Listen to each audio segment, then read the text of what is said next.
Okay, pestle and mortars, it's one of the most important kitchen gadgets that you can get. Why? Because it's going to give you mega flavour. If you haven't got one, then you seriously need to ask why. Now, this is the oldest kitchen gadget in the world. Obviously, it comes from two rocks.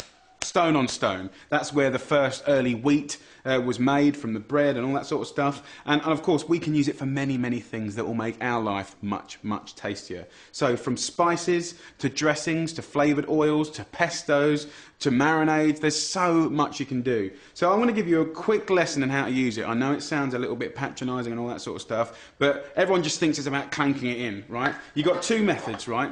You've got bashing, and it's as simple as bashing, right? And then what I would suggest is for you to get in the knack of putting your hand over the pestle and mortar to kind of protect the ricochets and stuff like that, the hams. So that's a big important thing. And also you can put a cloth around it if you want, and that'll really stop it.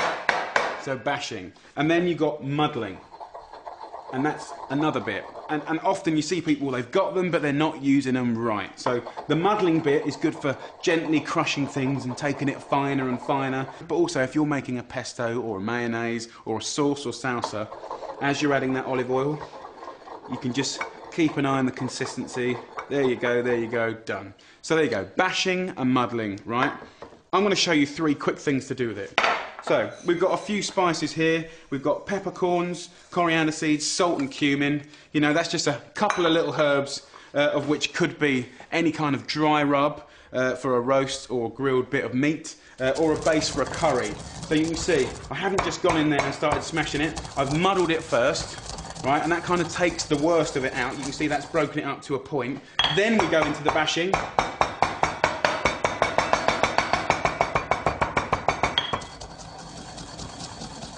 And, you know, the idea of this, I'm just going to pour some of this onto the plate. You know, you can kind of have a coarse grind like that. And then if we go a little bit more.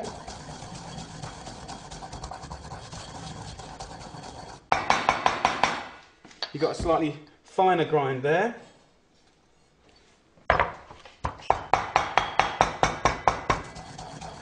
And then a mixture of muddling and banging will really take this to sort of almost like a powder consistency.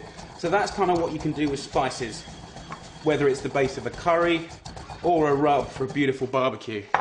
So there we go. Spices. Second one, you could use this for a dressing or a flavoured oil, which is brilliant. This basil goes in, it's not going to go anywhere, so I can just hold it. I kind of want to bash that sort of chlorophyll-y colour out of it. So it literally in 10 seconds.